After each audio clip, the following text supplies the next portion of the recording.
Engine 1 for Car 1. Car 1's on scene. Assume in command. Give me a CAN report.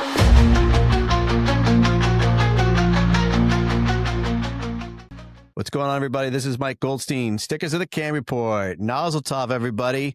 I have Chris Maleta with me, representing Missouri. The gentleman you can see on his shirt, carry the flag. He has been making his way around social media with this awesome social media platform that he's got going on. And the label that he has a special meeting, and he's been doing a great job with promoting what means to him about carrying the flag, and we're going to learn a little bit more about it. So Chris Maleta, thank you so much for being on the CAN report, my friend. Stickers, thank you for having me. This is going to be fun. Yes, sir. Can I correct something really quick? Sure. I'm in Kansas. Oh my God. Okay, we'll delete that out.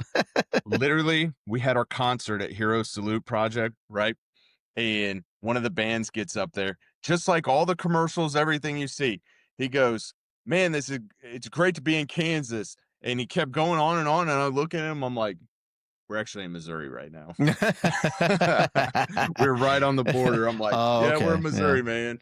That makes totally sense. Well, thank you so much, man. I appreciate you for correcting that. Yeah. I'll do a quick housekeeping real quick. If you guys are not liking, clicking, and subscribing, please do so. It helps to let me know that you guys are watching, that you're getting something out of this. I really do appreciate it.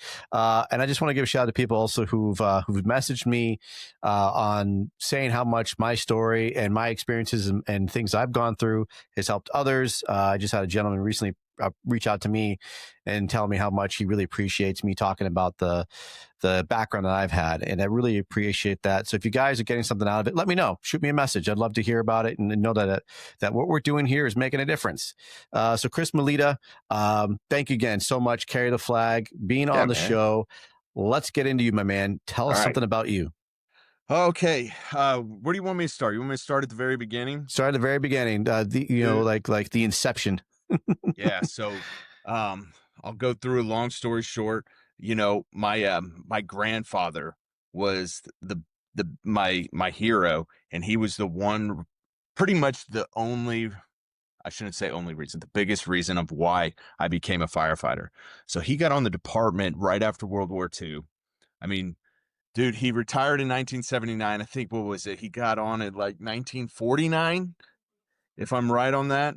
And dude, like, the things that he saw and the knowledge that he had, he could have passed on. But dude, I didn't even know he was a fireman until like the last couple years of his life. I mean, he had awards on the wall and stuff. I never really took the time to read it until after he passed. And then when we were handing stuff out, I'm like, oh my God, like, what is this? And it made me, I still remember it like yesterday. I was cleaning out the gutters of his house, and he was like, "Chris, you'd be a great firefighter. You'd be a great firefighter." And I'm like sophomore in high school, man, like that stuck with me, you know? So after I got done playing baseball in college, I looked at my brother one day and I said, "Hey, how do we become firefighters?" And he was at a point where he wanted to do it. He already went through the fire classes too, but he wasn't like really like dedicated. He was still really young at that time. So him and I actually went through the fire academy together, you know, fire science and all that degree. We went through EMT together, got hired on at Leavenworth County EMS, rode the ambulance there for a little bit. Cause I mean, at that time you're competing against, 200 guys for like 2 spots. And so him and I ended up going to paramedic school together, and I got on Kansas City, Kansas Fire Department. And from there, I mean, met some great dudes. I mean, best friend of mine still, the guy I met in the academy. And about halfway into, probably about 5 or 6 years in, I had my son, you know, and I ended up doing the half Ironman and then full Ironman. But there was one thing that I wanted to teach him. I wanted to teach him something different that I wasn't taught when I was young. Like, how do successful people do what they do? So as I started interviewing people, you know, it was actually kind of amazing that I went from like $100,000 people to $1 million, and then I actually got to interview a billionaire, and it was amazing. But all the stories was that they started businesses.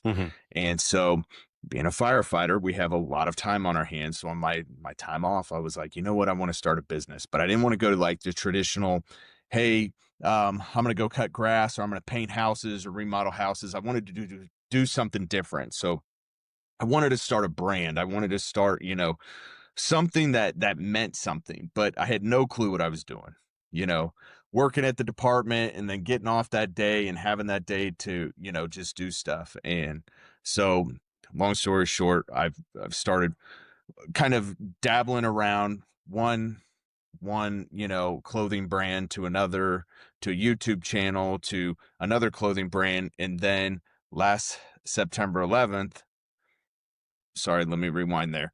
And then, so I hit my 15-year mark at KCK, and I wanted to be a firefighter on the beach. So I hit my vestment and I was like, you know what? I'm going to leave here since I'm already vested. Everything that I put in goes, stays with me. So my family and I picked up and we moved to Wilmington, North Carolina. I worked at Oak Island, North Carolina for a year. So you retired out from where you were, and then you went down south.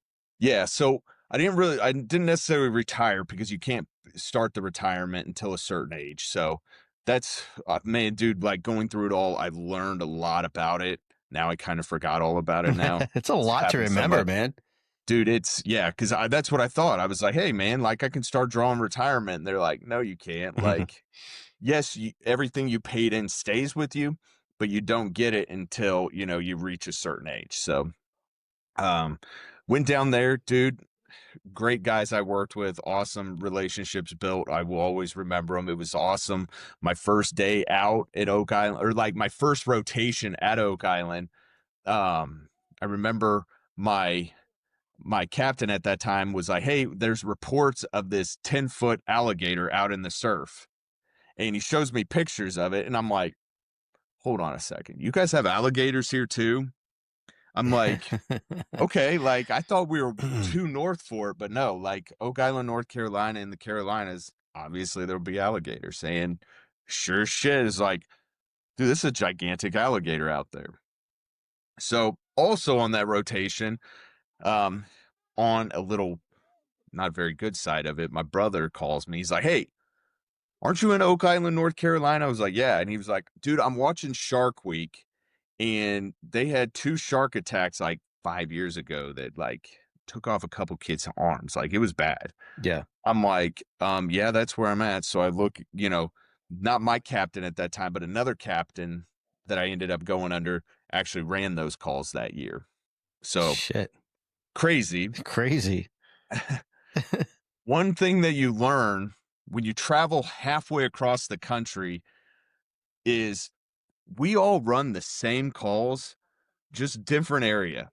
I mean, it was you're in KCK and you're running same calls, medical calls, fires, all this stuff. And you go to Oak Island, it's the same stuff, just not as much of it, I will say it was kind of fascinating being in a retirement kind of community that you do run a lot of falls.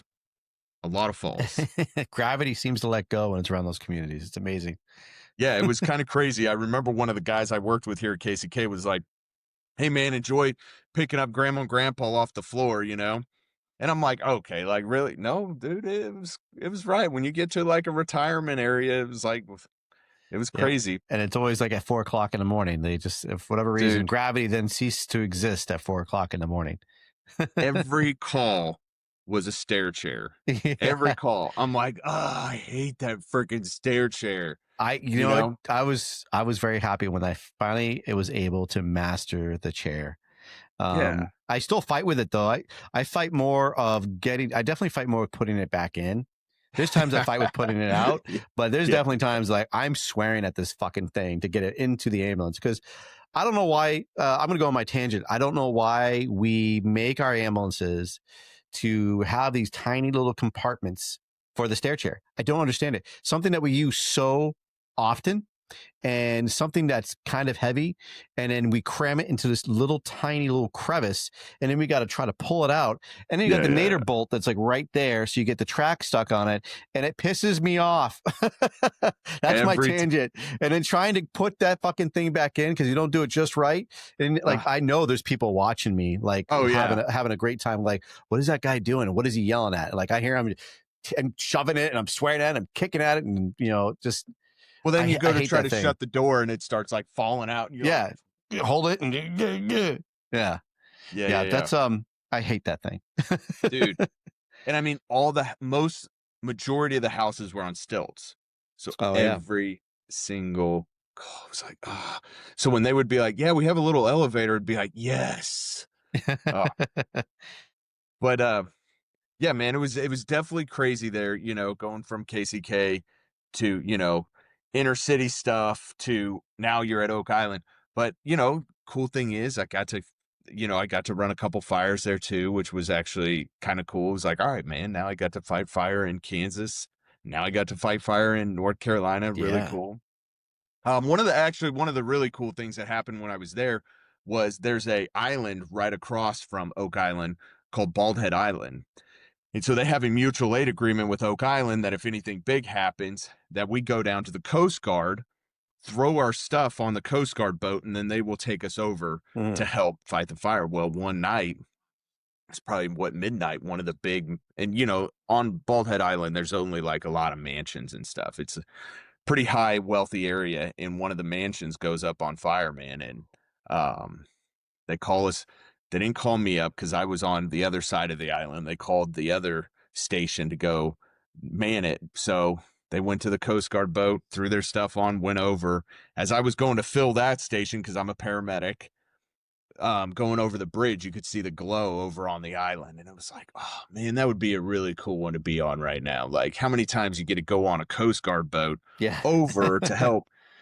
Dude, it ended up like catching a couple mansions on fire to where they actually called in Wilmington, and they were getting like barges to put rigs on to bring them over there to help, because it was just so, it was insane. I still have the pictures of it. It was insane. It's amazing to me about some of the communities of the houses they built, but they never think about how they're going to protect that property, right? Like they want to be secluded. They want the beautiful island.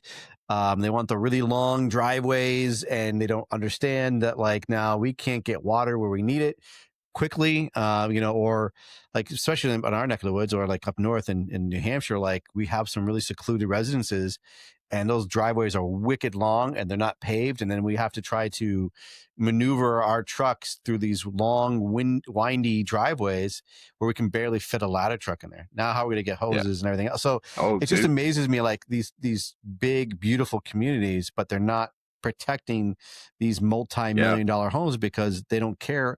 I don't know if they don't care, but I think maybe they just don't think about that. And then, like you just talked about, what an amazing story to have to, literally have to ferry your apparatus to another island to fight a fire. Yeah. Like that's cool. Yeah. Okay. So on ours though, it was just the little Coast Guard boat. So it was just us throwing packs on and hoses and things like that. Gotcha. It was actually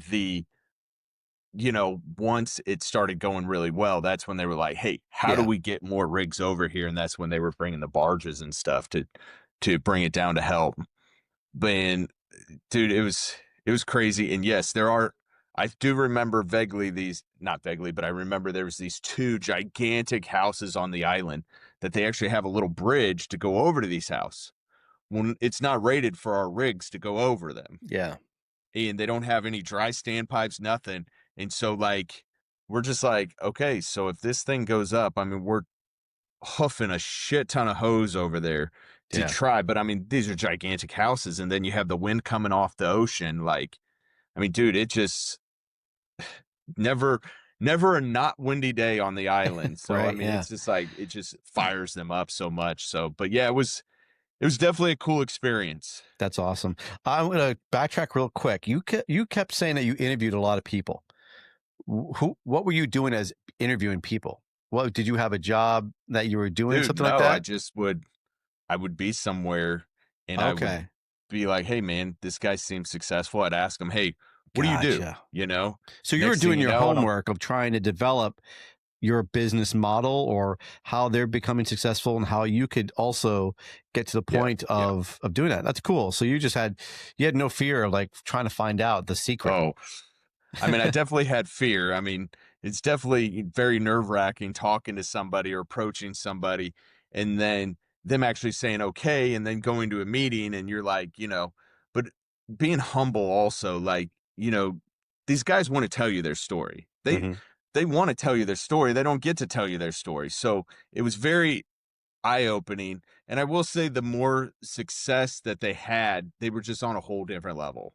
Whole different level. So talking to the billionaire, I mean, he was just whole different level. I was just like, all right, man, reel it in here, reel it in.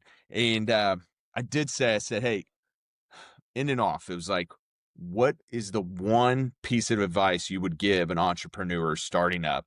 And he said, perseverance. He said, perseverance. He said, that is going to be the hardest thing, is you're always going to want to stop and you're always going to want to quit, but you just can't. Yeah, I love that, dude.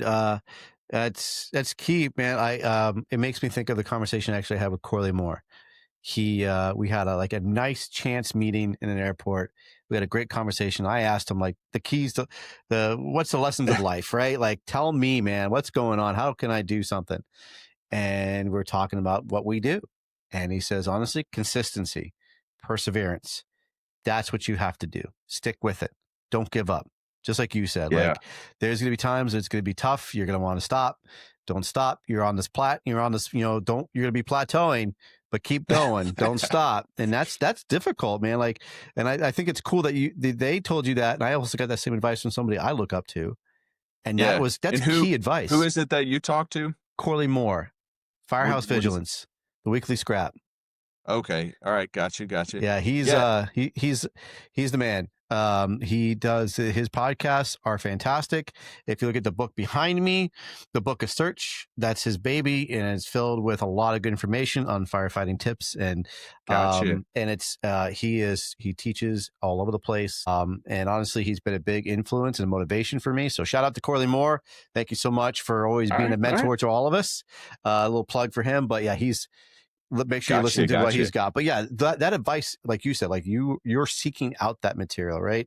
You're not just going in blinded. And I love that you were actually going in and trying to find this shit. And it's tough, man. It's tough trying to break out your own. And when you're trying to go through this, and when you start reaching that point, are you feeling like you're starting to feel like you're having a target on your back when you develop these brands? Like, are other people, like, especially in the firehouse, right? Like, if you're trying to get your shit out, right? Is it really difficult where you might be really hyper focused on that brand, and they might say, hey, you need to bring this in. You need to focus on your primary job, which is, your fire job here, and not your brand. No, definitely, man. I mean, the citizens, the community, everything, that's number one priority. These brands are ran on the other side of that. Like, when I get my downtime, that's when I focus on the brands. Sure. But when it comes down, I mean, dude, number one is fire department and focusing on that. I have a pretty good department that is, very supportive of what I'm doing right now. So that makes it easier. But two, no, when I'm at the firehouse, I'm working. When I get my downtime, that's when I can, focus on these things. And I mean, when I was at KCK, it's just such a bigger department that, I mean, there's people doing shit everywhere. They got bigger fish to fry than worrying about me. So do they really support you? Like the guys that your intimate partners, your crew, do they really support you on this? And they back your product, they back your name, they back the mission that you're doing? Dude, this new department that I'm on, I mean, when you get hired through them, you have to come in and do a ride along. And it's a culture thing. Hey, do you vibe with us? Are you a part of our culture? Like, culture is a huge thing on the department that I'm with. Now, it also has come from years of me I mean, dude, you know how the firehouse is. It's like high school on steroids. That's why I ask those questions, because it really can be cliquey. And then when you start doing these kind of things, that's when gossiping kind of starts. And like, dude, this guy, Chris, man, look at his videos, look at the Instagram, look at the TikTok. Like, that's when that gossip starts going on. And dude. So I was curious. And so my first brand that I actually started, it was actually, it was right after I did the full Ironman. I started it after our saying, basically what we would kind of say is like, you got to live your life to the fullest because we're firemen. We see all the bad sides of everything. You got to push yourself because you push yourself even farther than you can, and you can't fear the next rep, the next mile that you're running. So I actually had a brand. It was called Live Life, Push Limits, Fear Nothing.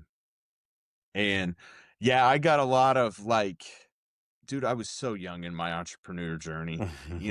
People were comparing me to like No Fear, and then like I got discouraged, so I stopped doing it and I pivoted to another brand.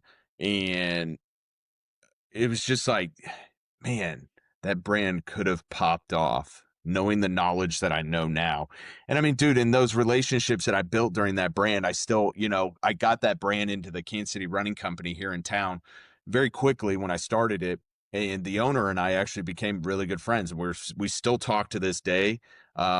He's actually wanting me to do a carry the flag 5K. Oh, nice. That's a And good he idea. wants to help put it on. And I'm like, dude, the relationships that you build it's been amazing. But yes, you will get shit.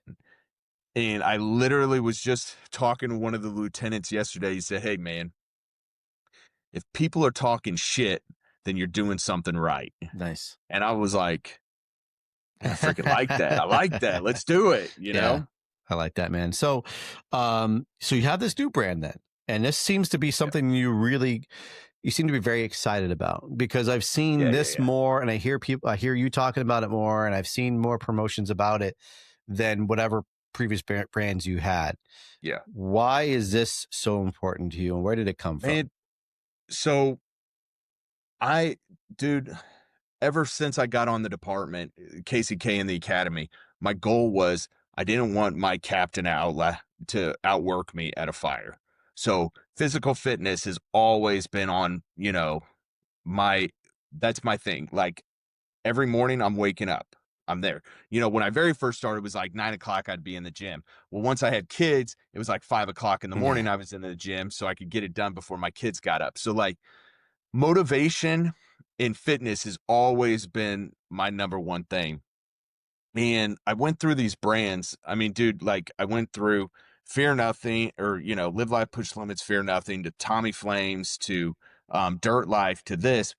Those other brands that I had it just wasn't me. Like I was forcing it. I didn't really know these guys were telling me, start something that you're passionate about. Well, I was just starting shit to start shit. I didn't know which way I was. You were going go. for catchphrases. Yeah, right? Yeah, dude. Because I like it. I don't know. I just have this little designer thing. Like it's like, oh, dude, that's pretty badass. So last 9/11 stair climb comes up. And I've done it the years before. I think either 4 or 5 times I've done it. I have the stickers on my helmet. I have to count them up. But I couldn't do it because I had family obligations. And one of my fellow firefighters looks at me and says, "Chris, who's going to carry the flag? Who's going to carry the flag for the next generation? Who's going to carry the flag for your kids, your crew, your family?" I was like, damn, man, because we were just going in for a workout. And I was like, damn, man, that's deep, So I got changed and we're going in for the workout and we're getting to like the last reps and we're like, who's going to carry the flag? Who's going to carry the flag? And it sat with me. And so I'm on my runs in the morning and I'm like, damn, who's going to carry the flag? Like, Chris, like, this is you, man. Like, you're always freaking working. I'm trying to teach my kids. I'm trying to teach them to work hard. I'm trying to push myself. And so January came up and Dirt Life was one of my mountain bike brands that I had. And we're actually in six stores here in the United States. But it just came to a point where it was like, yeah, it's cool having a mountain bike brand, but it wasn't like 100% me. It was cool. Had a lot of good success with it, but it just came to this pivot point and I'm like, who's going to carry the flag? So in January, I went into the station that day. It was on one of our weekends. So, we had it off and I was like, you know what? I'm going to just start designing. I'm going to just throw some stuff together and see if I can get it to go. So I'm like designing who's going to carry the flag. And I'm like, man, it just doesn't look good. All of a sudden I take off and I put carry the flag. I messed with the font a little bit. And then all of a sudden I was like, dude, that's badass. Yeah. I was like, that's me. 5 o'clock in the morning, I'm out running. dude, if you ever go on a run for me, like, I'm fucking spitting some motivation. Like, I'm like, you know, my buddy would be like, oh man, I don't know if I'll be able to make it. I'm like, really? What do you got to do? Like sleep? Like, come on, like, let's go. So I was like, all right, that's pretty badass. So I, like I said, from previous brands, I know how to print stuff Sure. and, you know, work my way around printers and stuff. So I was like, okay. I started doing my social media, just started trying to build it up, see if people cared. You know, all of a sudden I was like, started getting some messages, started getting, you know, people caring. And I was like, okay, let me print off some stickers. And you know what? If you love what we're doing, here's a sticker, you know? I love stickers. Dude, I love them too. I actually don't have one here because I had to use that one because I had to give it away. Actually, we were up in Colorado and I had to put it on one of the tables of one of my previous partners up there that I was like, I got to put it on her table. Like, this is awesome. But all of a sudden I was like, all right, let me print up 30 shirts and I'm going to go to NASCAR. NASCAR was in town. And I was like, I'm just going to walk through the parking lot because it's free parking and I'm going to just try to sell these. You know, my wife's like, aren't they going to kick you out? I was like, I don't know. We'll just play stupid, you know, like, yeah. So every time most of the time my kids will go to an event because I'm trying to teach them hard work. You know, things just aren't given to you. You need to put yourself out, you know, make yourself uncomfortable, you know, because when I was doing my other brands, they would go out there and they would give the sales pitch and they would kind of screw up sometimes, whatever. It's like, hey, it's okay. Like, we're doing just fine. This is just learning. So my wife went out and my kids went out and we had kids are just carrying the shirts and I'm got my things and I'm handing them out. And dude, I'm going to tell you, the first tent that I stopped at, I fucked around on this freaking sales pitch and I think the people were looking at me like, is this guy okay? You know? Is he having a stroke? Yeah, exactly. But the thing is like, I told him, I said, hey, I got to get the first one out. The first one is always the shitty one. Like, and then I can kind of like, okay, bounce things around, see what it want to sound like. And then, so the next tent that I stop at actually was really cool. It was actually a paramedic that works in the county that I work in right now. Oh, and he was like, dude, I love this. He ended up buying like 3 shirts and everything. I was like, all right. So we went to the next tent, sales pitch. And I mean, dude, I think they ended up buying like 5 of them. Each person there bought one. And all of a sudden it was like you started getting the stories. Hey, you know, this is awesome. You know, my uncle was, you know, in Vietnam and this and that. And I was like, dude, that's badass. And then so I went to the next one, sold one. She's like, yeah, my husband was a fireman and he passed away. And I was like, oh, you know, and all of a sudden it was like hours in. And I look at it, I was like, dude, like we sold all the shirts other than like one small. That's and fantastic. I was like, damn, I think we're kind of onto something. Like, this is really cool. Like, people love it. Like, I love it. It's totally me. And like, it's easy for me to get up and spit something out on Instagram because that's completely me. Yeah. Like, it's always been me. And through running and lifting and CrossFit and triathlons, like it's just me. So, I really love the saying, carry the flag, because it's like, who are you carrying the flag for? You're carrying it for your family, your kids, your crew, yourself. Because why I started working out was not only to get in shape, but once I got on the department, it was for my crew. Hey, you're going to fucking rely on me. If something happens, I'm going to pull your ass out of here. Yeah. We're going to we're getting after it. You know, like that's my mentality. Like, I don't come on the job drunk because your family relies on me. Yeah. I get up and I work out because your family relies on me. The community relies on me. So that's where we're at, man. But you played college baseball, so you were already in shape. You already had that structure into you, right? Like you knew the benefits of physical fitness. A little bit. Because once I got out of high school, once I stopped playing college baseball, like, you go into this transition of you just start eating like shit. You start partying. Next thing you know, I got up 300 pounds and I was like, dude, never again. And so I started working out, got, got on the department, and then it was like, okay. But I feel like I got my mentality, my workout mentality of where in baseball in college, because dude, it was a whole different level. Like, it was a whole different level from high school. Like, mentally, I was not ready for it because I was so immature of it because I just went off pure talent. But then when you got to college, it was like, oh shit, like, oh, we're bear crawling around this fucking basketball court. Oh, and I'm 6'2", and bear crawls fucking sucked for me anyways, you know? And then, like, dude, you're waking up at 5 o'clock in the morning and you're running fucking stairs. You're running the stairs for an hour, and then you're freaking doing all this shit. And it started clicking. So then when I stopped playing, I got out of shape, and all of a sudden it just clicked. It was like, hey, I'm going to do this triathlon. And then it was like, I remember my brother and I did the triathlon together, and here in Kansas, up in Lawrence, the half Ironman used to be there. And I looked at him after we got done with that first triathlon. I said, dude, next year we're doing the half Ironman. And he looked at me. He's like, you're crazy.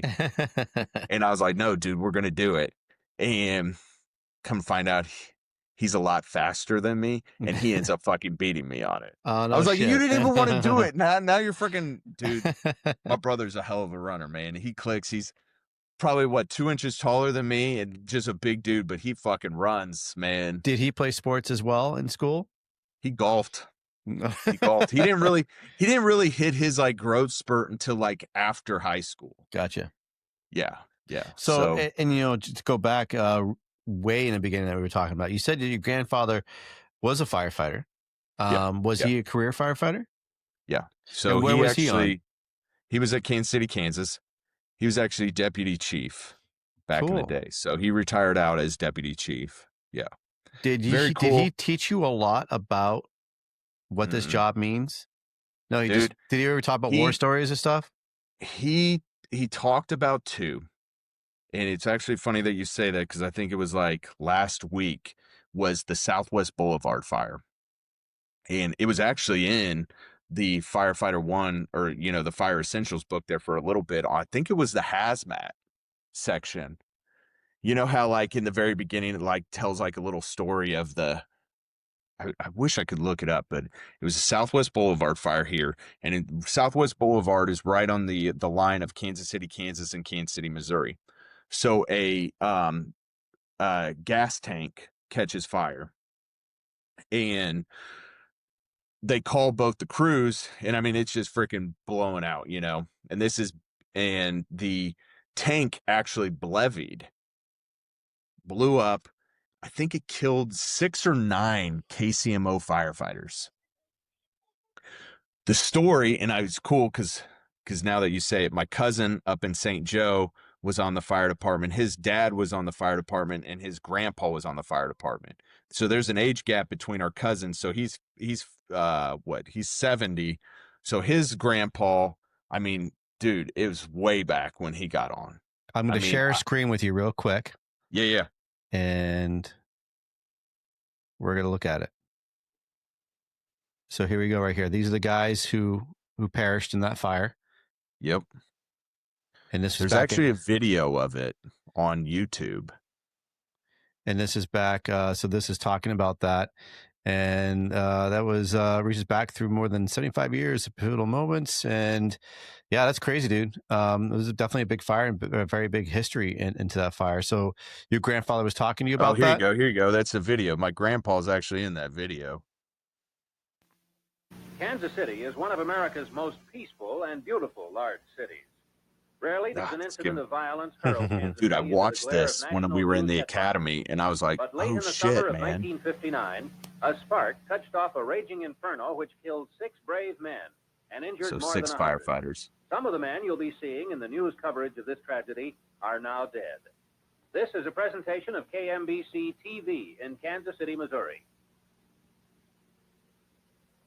This is where tragedy struck. Look at that thing. City.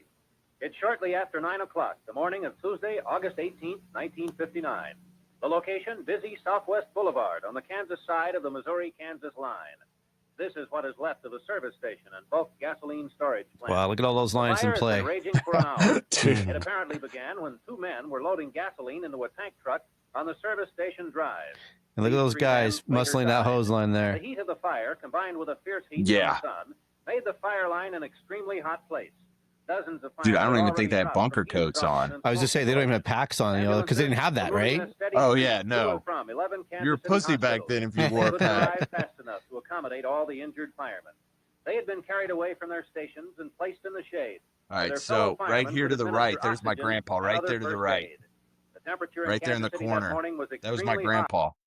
All right, so right here in the corner. Click back just a little bit. Right here in the corner. Sorry. From what I'm looking at, it's the right there in the bottom corner to the right. That's my grandpa. Oh, okay. I got you in the bottom right there.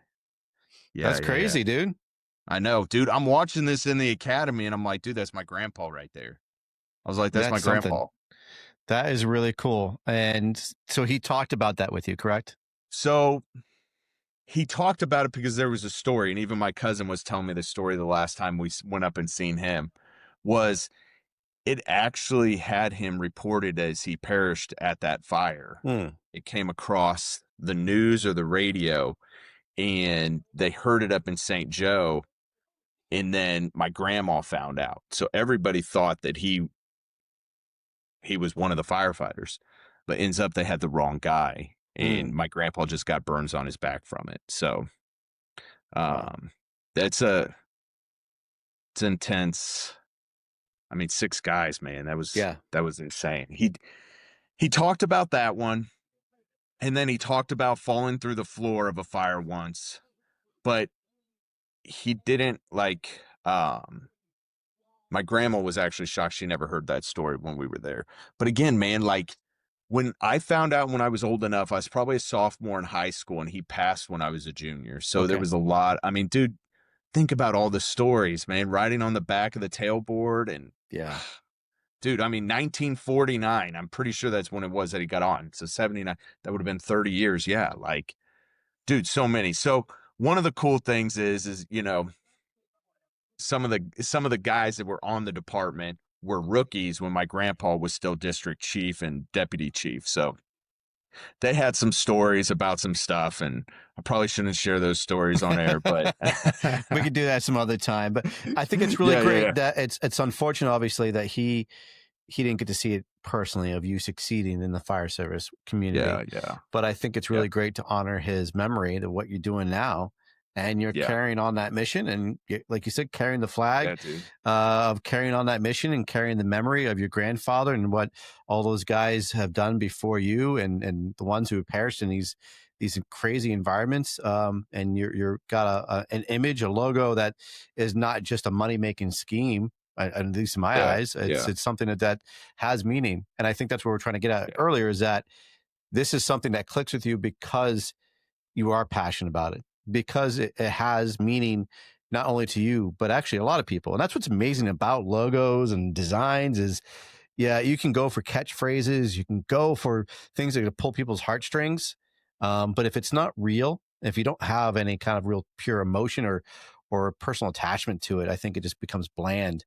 And no one's, you know, you can push all the stuff out that you want, but if you don't really give a shit, if you don't have an actually like real true meaning that you can get behind, who else is going to want to buy into it? Yeah, dude. And so my brother's still on Kansas City, Kansas Fire, and my cousin Brian is.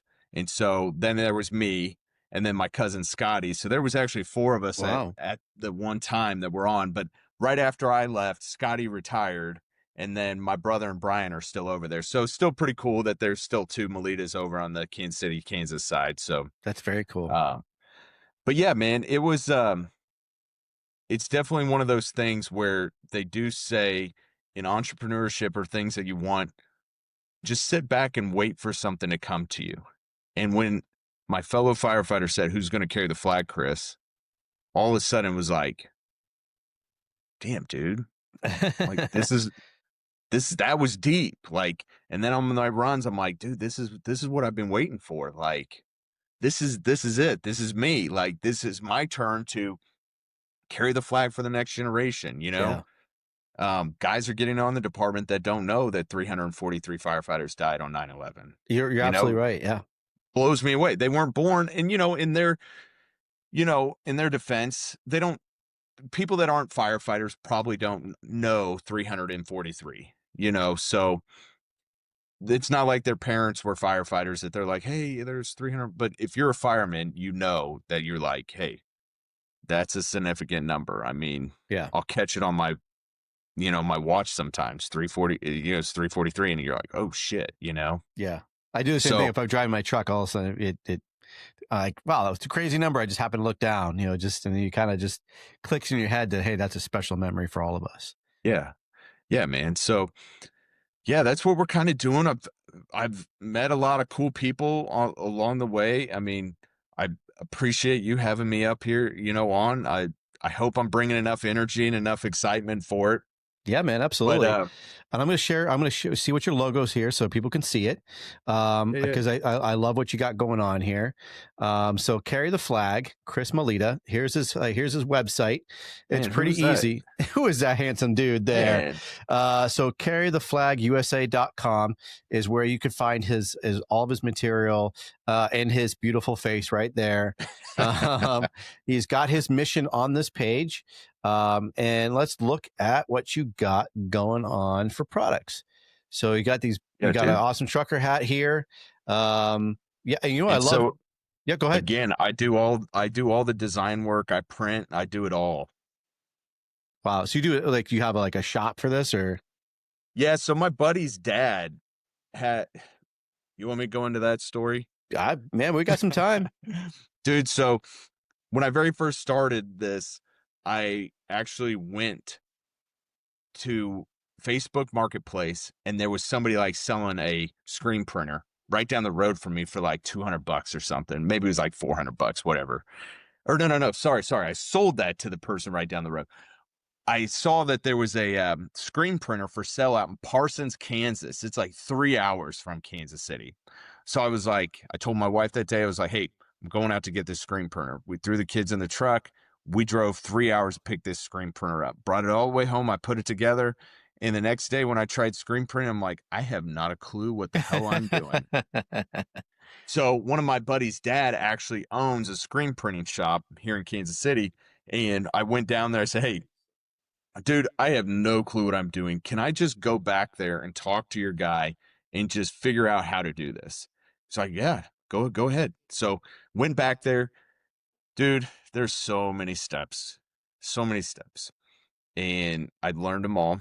I learned how to get the screen ready, burn the screen, blow the screen out, set it up, screen print, and everything. So I actually had that screen printer that I bought, and then somebody down the street wanted to buy it from me, and I sold it to them. And I was like, have fun. You don't know what you're getting yourself into. Yeah. So dude, I do it all, man. That's do it great. All right now. I literally was printing shirts the other day, and I was like, man, it's going to be nice to a point where I don't have to do this anymore. Yeah, right. Yeah, I'm sure that's going to be very helpful and free up a lot of time for you to get other things accomplished. And so carry the flag and the mission of your product. I also see you do a lot of training events. You do a lot of promotional events. Like I see you've got some stuff coming up for 9/11. I see you got your inspirational videos. You're always have some kind of inspirational speeches that you're doing when you're doing your workouts, when you're doing your walks or your runs. Like, is those just spur of the moments as well as because for me, when I'm working out, that's when the juices are flowing, man. Like when I'm in my workout, like all of a sudden everything is just on fire, and you can solve the world issues, right, dude? Like all of a sudden, I have to stop because I'll stop my workouts and I'll start typing in my notes because I'm going to forget it. Man, that's when I am on fire. It's like all of a sudden, everything hits me, and I'm feeling that, and I'm inspired. And it seems like that does the same thing for you, dude. Yeah, I mean, I'm freaking out running. And it seems like it's about at the halfway point. All of a sudden, it starts clicking, and you're like, all right, now I'm getting that runner's high, and now it's like, all right, let's get after this shit, you know? Lifting also, like if you, it's funny. It seems like guys walk by me when I'm at so they're remodeling our fire station right now. And so our weight room is out in the bay, and it's like, I'm listening to some motivational stuff on something, and all of a sudden somebody walks by, and it's like, I just start, you getting after it? We getting after it? What are we doing? You know, get some, you know, something. But yeah, man, it seems like once that blood starts flowing, it's like, let's fucking go, you know? Especially in the morning. Like, dude, I just, my wife's always like, will you just settle down? Like, it's too early for this. That's fine. Now, do you have any fundraisers coming up or anything that Carry the Flag's doing to help for any kind of events? So, which was really cool. I teamed up with the First Responder Golf Foundation, and we did the golf tournament, and we did the collaboration shirt for his foundation, which Steve Pope, he's on the Kansas City, Kansas Fire Department. Shout out to him, guys. Kind of like what you said in the very beginning of all of this, a simple follow and a simple like goes a long ways. So if you guys like what Steve's doing with the First Responder Golf Foundation, drop him a follow, drop him a like, comment on his stuff. It all helps. So we did that with him. It was an awesome time. Love Steve. And dude, the things that he's doing is just great. And like he says, he's like, man, I'm not making any money off of this. I can't, like, I'm donating it all back. Like, he's like, I even pay for my plane flights to go do these golf excursions and stuff with these people. Like, I'm just scratching by. So if you guys can help out, that helps out. We did the Hero Salute Project. That was last week, last Thursday, which was, last Thursday. I'm looking at what day. Really cool. So Matt, he's I want to say Marine, and then now he's on the National Guard. But he had an idea of putting together a concert, you know, to help military and first responder mental health. And so what he gets, he takes that money and then he finds a charity to give it to. So like Pope is one of them that received it. And then the Go Further initiative, I always want to say incentive. He's going to kill me that I keep saying incentive. But Go Further, we just did a little event on Saturday, which was a workout. His big thing is physical fitness is the first step of mental health for first responders and military. So what he does is he gets, you know, his charity together, and they pay for somebody's gym membership for a whole year. Oh, that's awesome.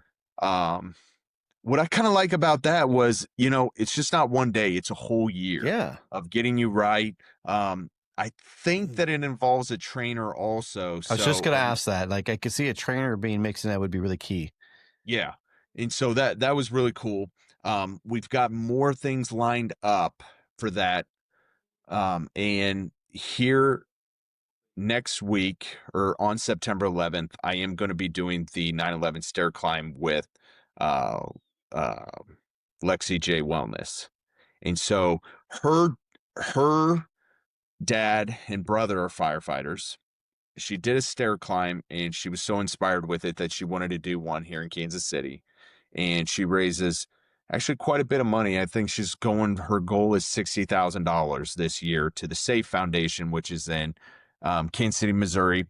What they do is anybody in the metro area, if there's a line of duty death, though the SAFE organization pays for everything and takes care of it. And it's a really good thing. They do the guns and hoses here in town also. So me personally doing one, I want to do the Carry the Flag 5K. We're looking at October 4th, but I'm not 100% sure if we're going to go that route this year or if we're going to hold off till next year. One of the issues is I had issues with the cities and finding parking, and but I still want to do it. Because the one thing that I want to raise money for is, did you ever watch the movie Sounds of Freedom? I don't think so. Oh man. Okay. So it's about child trafficking. Okay. You haven't seen it, go see it. It's things that I don't feel like get the spotlight. So they made a movie over it. The director came out and said, "Hey, if you can't afford to go see it, we will pay for you to go see it." Wow. Didn't get any publicity. So that hits deep with me, like child trafficking and all of that, I feel like is thrown down and not really publicized a lot, because I feel like there's deeper reasons, but everybody can think what they want. But I think that if I could contribute to that would be amazing. Yeah, absolutely. I love it. It's you actually are right.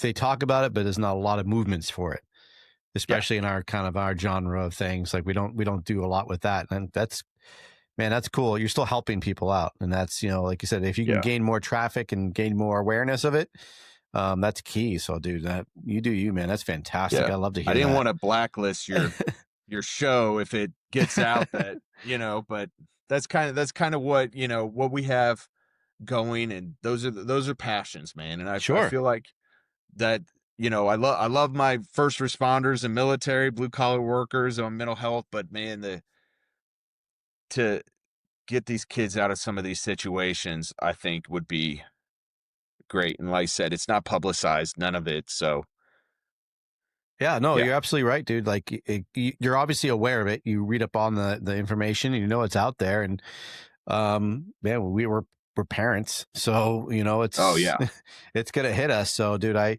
mean we're obviously watching the news. We do hear it, we do see it, but I guess sometimes we don't know how to fix it or where we can go for help. So obviously you're the person to, hopefully, for anybody who's interested on looking for resources to donate to help the cause, they can reach out to you. So the movie was Sounds of Freedom.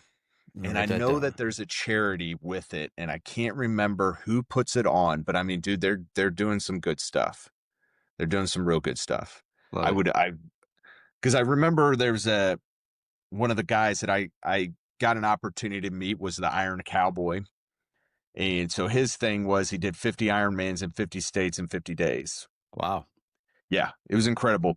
So I got to meet him, and I know that he is donating to that charity.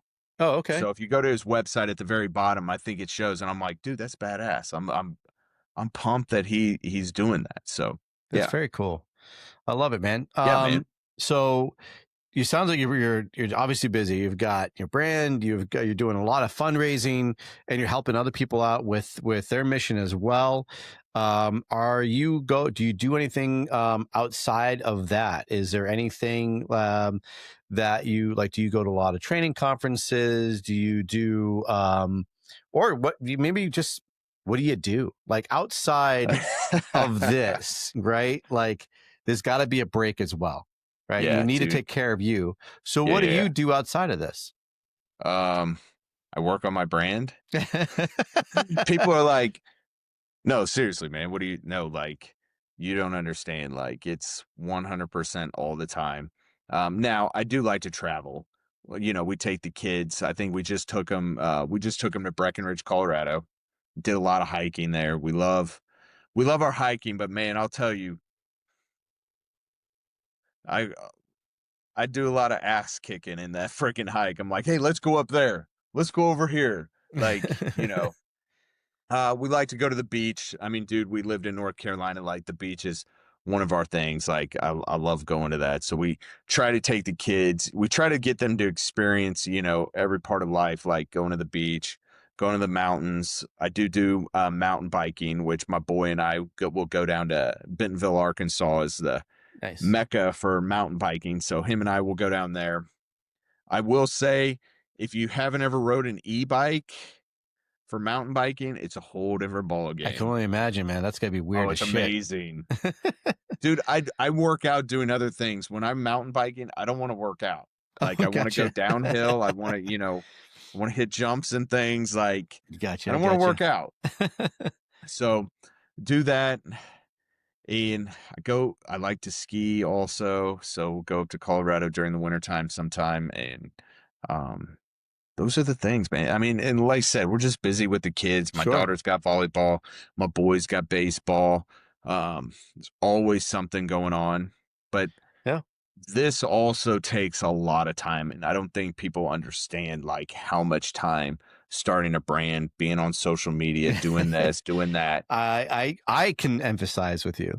Yeah, filling orders. I definitely know what it's like to have these kind of obligations, and like people like I'm always saying, like my wife, I'm like, she's like, you're on your phone. I'm like, I'm actually working.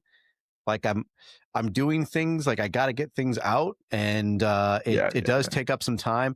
But the one thing I've noticed is like I try to put my phone down when I can, even though I'm trying to put stuff out, you know, and getting some good messages out. But there's times, man, I can't do it, and I just gotta take that phone and throw it somewhere else and give myself some downtime and let my brain rest and focus on family. Because man, when it's all said and done, podcasts, logos, when I'm 60 years old, man, I want to make sure that I didn't miss a whole lot of that, the family. So that's cool that you're actually getting out with your kids and your wife and doing the stuff that you can build memories with and understand that, you know, that is those special moments. It's definitely hard because I feel like I just have that mentality where I'm never satisfied.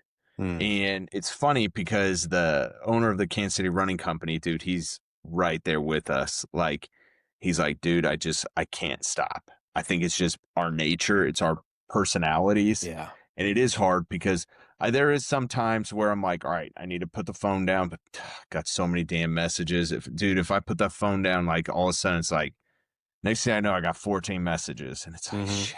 Yep. I just got caught up. And then the thing is, like with the stickers, so I give out the stickers for free. So I'm filling out those orders. And then next thing you know, it's like I run out of stickers. And then while I'm waiting for those stickers to come in, I've got 50 freaking stickers to fill out, you know. And to save money right now, I fill out all those freaking stickers, you know, myself, you know. By the way, I appreciate mine very much. Thank you so much. Yeah, hell yeah, man. Dude, I'm pumped. Been rocking I'm pumped. Dude. So also I wanted to ask you, since you obviously are on the job, what apparatus are you assigned to? An apparatus, or do you go back and forth? So at my station we have an engine and we have a heavy squad. At the other stations they have engines and trucks, but mine has a heavy squad. So that runs the medical calls at my station, and me being a paramedic, I'm usually on that heavy squad. But now one of the guys I work with just got his medic, so we'll be jumping back and forth from the engine. Cool. It sucks that an 18-year guy is still a back end guy, but you know, the choices that I made and the moves that I made, you know, put you back a little bit. Puts you, you know, that's one of the downsides of this career is if you do want to move, you got to start all over again. Yeah. And now it's tough, man. It is. It's, you know, like I said, my story is like I started again, you know, at 45 and had to be a pro again at 45. But it was worth it. You know, it was cool starting all over again because, I knew better. I knew what not to do. Right. And, I actually had fun, and, it went pretty fast and then really smooth, but yeah, it's sometimes you just got to make those sacrifices, and hopefully, you know, like you'll get where you need to be. Yeah. And I mean, you know, dude, we ran a lot of cool calls there at KCK and worked with a lot of good guys. And if one thing I can tell people is like, dude, enjoy that moment, because there was sometimes, because KCK had an ambulance. So you know how that can be sometimes. And being a medic, I mean, you were just getting, you know, just your ass kicked. Mm-hmm.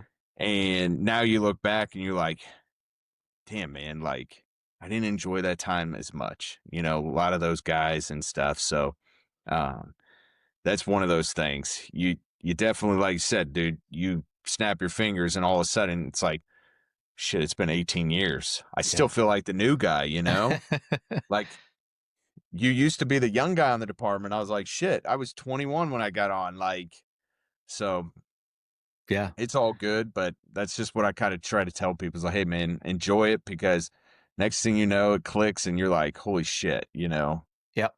Yeah. Especially with like, I think honestly, because we've had, at least my neck of the woods, we had a lot of retirements go through, and then all of a sudden, you know, you started, like for me, I started almost 2 years ago, and now there's literally like 10 people underneath me.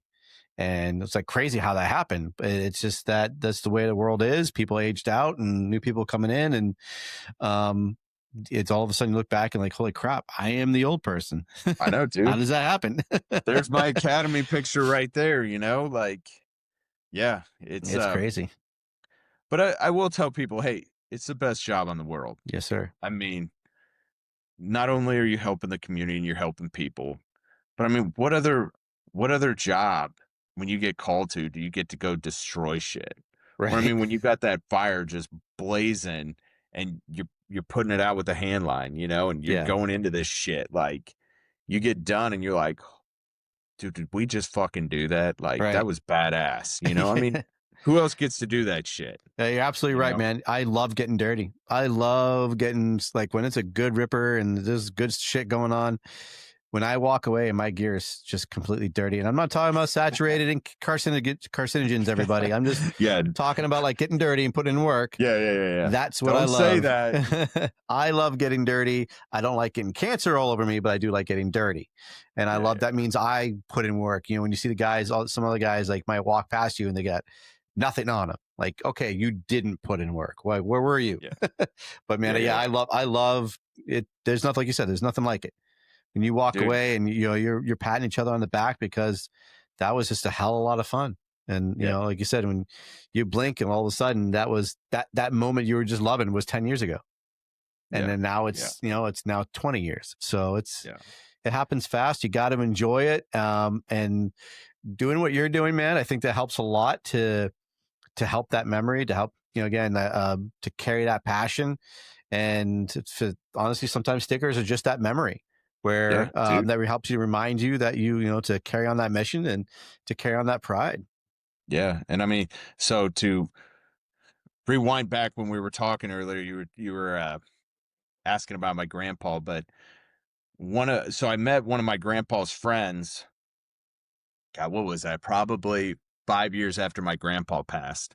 And it was actually when I was pursuing to try to be a firefighter and stuff. And so I actually met one of his friends, really good friends on the department. He's like, oh yeah, we used to go polka with the Tommy and, your grandma. And I was like, no shit, man.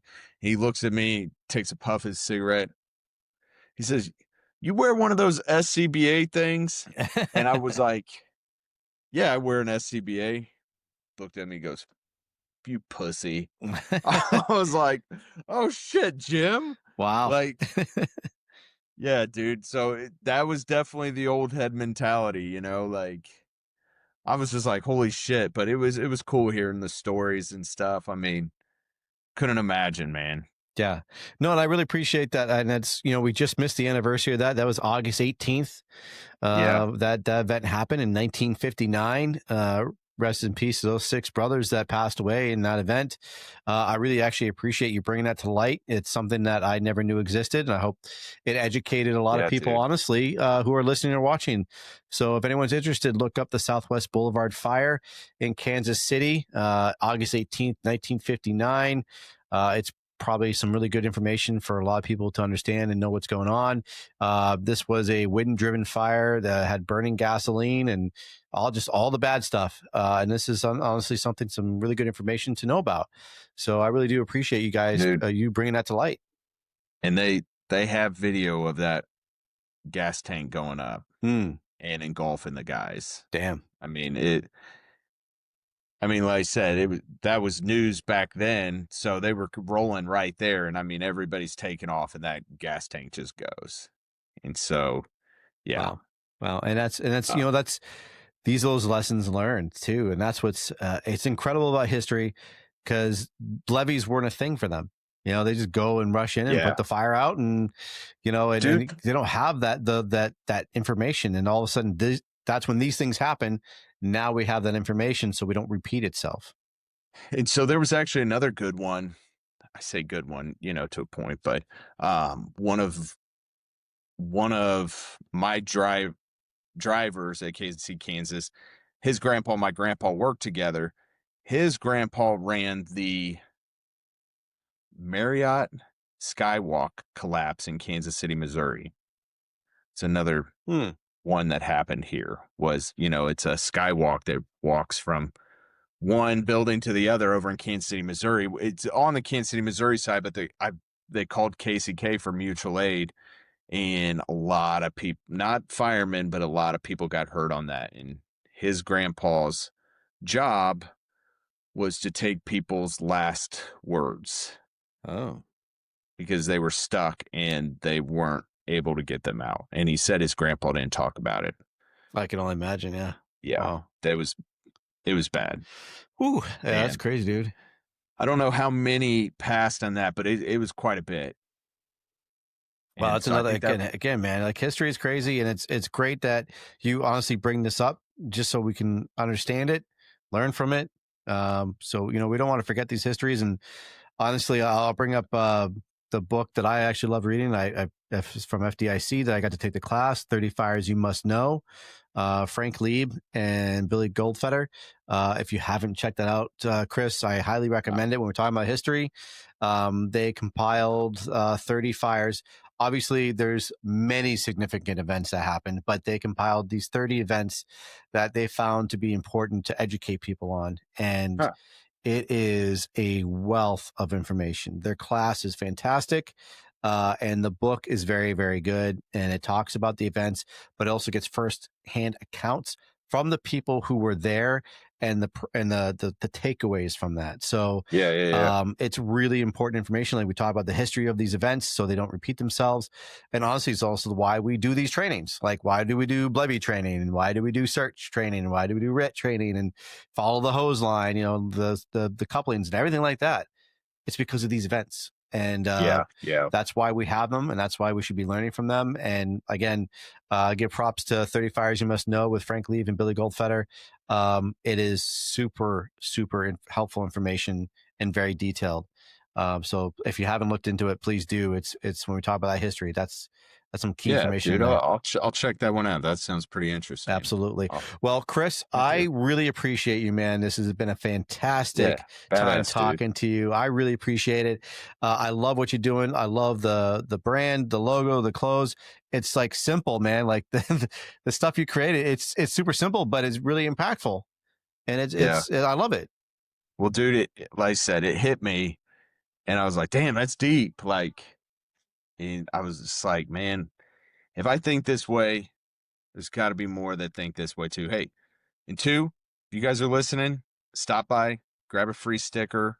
I give them out. I couldn't be more pumped and proud how many firemen have that sticker under their lid. I get pictures all the time that I'm like, dude, that's badass. Like, I'll catch like one of the guys at the station getting his stuff off the rig and I'll see it under there. And I'm like, dude, that's so badass. That is fantastic, dude. I love that. I couldn't imagine like, damn, dude, like what happens if this really takes off and this will be like the thing, I love it. I love your message again. Who's going to carry the flag? Freedom isn't free. It's earned through hard work, sacrifice, blood, and sweat. We don't just wear the flag. We live by it. We carry it forward every damn day. This is Carry the Flag. Freedom isn't free. It's simple, but man, right to the point, dude. And everybody, if you're looking for a sticker, reach out to Chris. Reach out to Carry the Flag. Make sure you're visiting his website for all of your needs on that. Again, it's carrytheflagusa.com. He'll help you out wherever you need. I imagine you're available for any questions if people have any, or all the time, man. All the time. Love it. And make sure you are tagging him, like you just said. Like if you have your stickers on a mug or your water bottle right there, or if you got it on your lid, make sure you're tagging him so he can give you props. And he loves to see that stuff in work, especially on those working lids. So make sure you're tagging that and getting it dirty. Hell yeah, man. Yeah, all and right. Dude, anybody has any questions or anything, hit me up on Instagram, Carry the Flag USA. I'm on there. If it doesn't go into spam or something, I'm going to see it, and it's going to be me responding. So definitely appreciate it, dude. And again, like I said, grab your free sticker. I'm pumped to be here. Hopefully I brought enough energy. Yes, sir. Yeah, absolutely. You certainly did. Yeah, you had plenty of it. And I really appreciate it, man. This has been a great conversation. I hope we're going to have actually have many more. and I'm just going to love seeing you grow and seeing what's going on next. I love seeing people succeed, and I love seeing when they actually have like a good product and what they actually have a meaning behind it. So my hat's off to you, my brother, and I really appreciate what you're doing. Keep going with it. And I'm just happy that we get to talk and spread the message. Hell yeah, man. Thank you. No, man, it's my pleasure. All right, everybody. Thank you all for tuning in to the C.A.N Report. Chris Maleta from Carry the Flag. Make sure you are checking it out. And again, please click like, subscribe, visit my Instagram page, my YouTube page. Make sure you are visiting Chris Maleta's pages and giving the shout out. If you are wearing those stickers, make sure you're taking pictures of those and show them the work that you're doing. You all stay safe. You take care. Dazzle top.